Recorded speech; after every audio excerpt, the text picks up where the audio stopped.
Champions League Europa walakkaa xumuraa tapha jalqabaatiin kaleessa Parc des Princes PSG'n goolii 5-4 Bayern Munich kan injifatee tapha baay'ee hawwata si'ata bareedaa yendoon goolii turoobe taatee fi diraama hedduun tapha guutamedha kan ture tapha nama bohaarsu maatiin ispoortii kan itti bashannanidha taphni kaleessaa kuni adda tapha adda jijjiiran ture tapha boqonnaa hin qabnedha kan ture daqiiqaatti yaalii goolii kilabiin tokko yeroo yaalu tokko ammoo battalumatti goolii galchuudhaaf yaalaate kan ture tapha nama mararu osoo xumuramuu baate kan nama jechiisudha kan ture taphni PSG fi Bayern Munich kun falmiin ture yaaliin ture gooliin ture nama taphicha daawwachaa ture fi daqiiqaatti taa'uu fi ka'uu kan nama gaafatudha kan ture maatiin ispoortii taphichatti ittiin bohaaruudhaan kan itti gammadedha murkii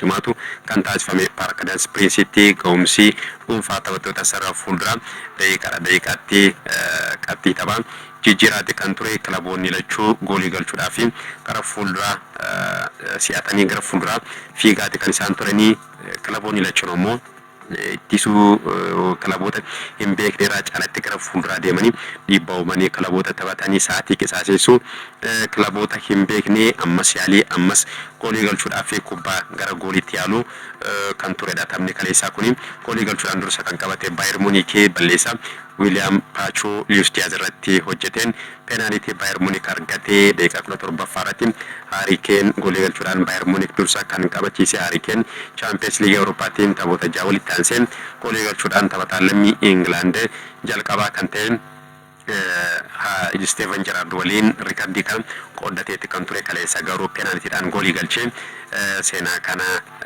riikardii kana harkatti kan galfatee daqiiqaa 19 irratti Michael Olise carraa Bayern Munich garaagarummaa goolii 2-0 ittiin dursuu danda'u argatus taphataan kun carraa kanatti itti fayyadamuu hin dandeenye kubbaa Harry Kane haala gaariidhaan mijeessee fi goleegaa PSG waliin walitti dhufuudhaan osoo hin galchiin kanaaf goleegaan PSG Safonov kan jala deebisee daqiiqaa 23 Usman Dembele carraa goolii qixxeessitu PSG wal qixxeessuu danda'u argatus innis osoo hin galchiin kanaaf goleegaa waliin walitti dhufee gara alaatti kubbaa kana kan inni dhiitee daqiiqaa 24 irratti Kivicha Kvaratskhelia ga'umsa dhuunfaa isaa fayyadamuudhaan PSG wal qixxeessee daqiiqaa 33 irratti Joao Neves rukuttaa rogaa irraa addaan bu'uudhaan PSGdhaaf goolii kan galchee daqiiqaa 37 Desiree Doué carraa PSG'n 3-1 taphicha ittiin dursuu danda'u argatus taphataan kun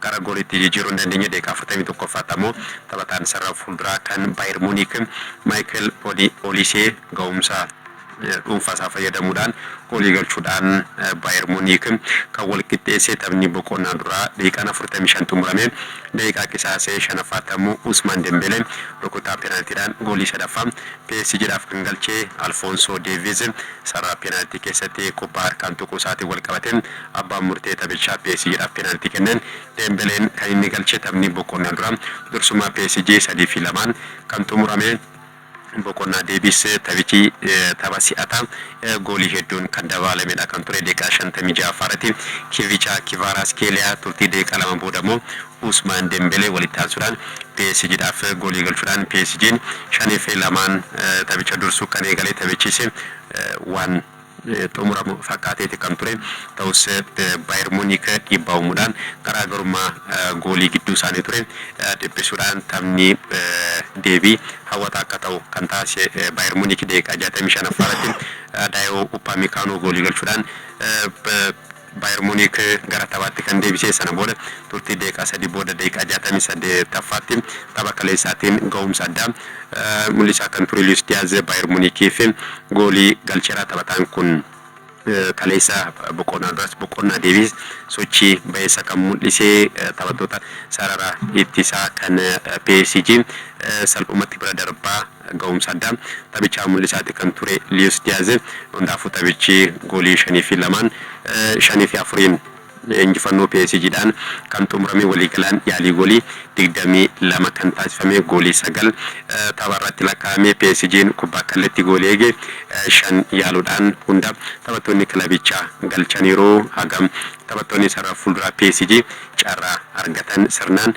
fayyadamaa akka jiran kan agarsiisudha. Tapha Liverpool akkasumas immoo tapha Chelsea 8-2 dhaqaa galaan injifateenis taphattoonni kilabichaa Kivicha Kvaratskhelia fi Ousmane Dembele keessattuu Kivicha Kvaratskhelia carraa goolii kilabicha argatee sirnaan fayyadamuudhaan taphata ga'umsa addaa PSG keessatti mul'isaa jiru. Goolii kubbaa goolii galuudhaaf illee carraa hin qabne ga'umsa dhuunfaasaa fayyadamuudhaan taphata gara gooliitti jijjiiruudha. Kivicha Kvaratskhelia kaleessas tapha kaleessaatiin ga'umsa dhuunfaasaa fayyadamuudhaan PSG'n taphicha akka injifatu kan inni taasise. Taphni kaleessaa kun tapha hawwataa si'ataa bara dorgommii kanaatti jechuu ni dandeenya.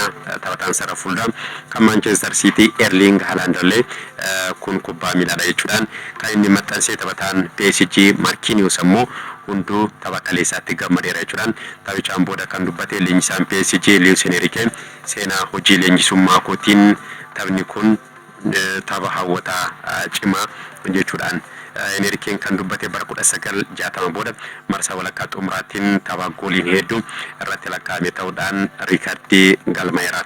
Riikardiidhaan galmeera. Murkiin PSG fi Bayern Munich goolii 5-4 xumurame kuni qindoominni Harry Kane, Luis Diaz, Michael Olise kan kaleessaa waliin goolii 100ffaa kaleessa taphattoonni kunneen Bayern Munichiif galchaniiru.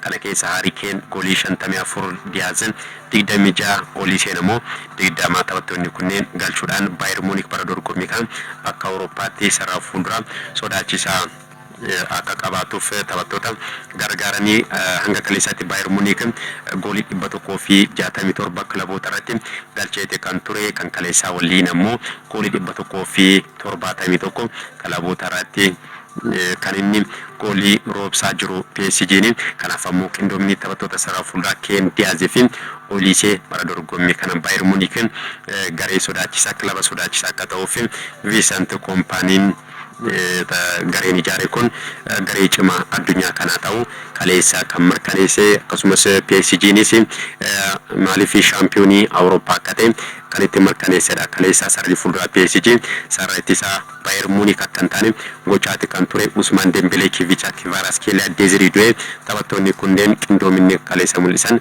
adduma kan ture. Taphattoonni kunneen bakka wal jijjiiruudhaan taphattoota sarara ittisaa kan Bayern Munich dogongorsiisaatti kan isaan turanii Ousmane Dembele fi Kivicha Kvaratskhelia tapha kaleessaatiin goolii 2-2 Bayern PSG'dhaaf kan isaan galchanii. Desiree Doué immoo kubbaa goolii galee 2 kan inni mijeesse. Taphni deebii ammoo torbee dhufuu Allianz Arenaatti kan taphatamu ni ta'a. Taphni deebisee tapha hawwataa akka ta'u ni eegama.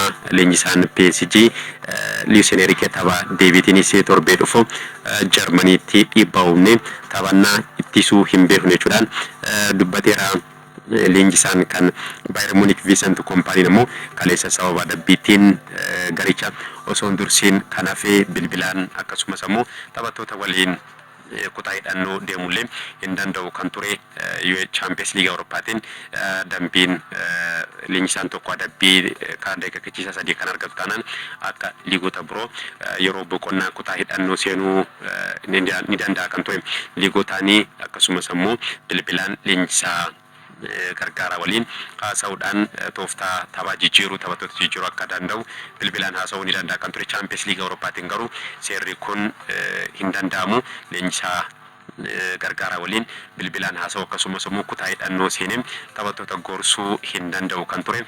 Kaleessa haala kanaan leenjisaan Bayern Munich Vincent Kompany'n hooggantoota UEFA waliin taa'ee taphicha ilaalaatti kan ture. Tapha deebiitiin dhiibbaa uumnee injifannee marsaa taanuuf darbine jechuudhaan Vincent Kompany'n kan inni dubbate. Har'asitti fudhaan Metropolitaanota Atletico Madrid Arsenal waliin halkan sa'aatii 4 eegaluudhaan kan waliin taphatan ni ta'a. Nusa xumuraatiin Atleticoon Barcelona Arsenal ammoo Sporting Lisbon injifachuudhaan marsaa kanaaf kan isaan darbanii.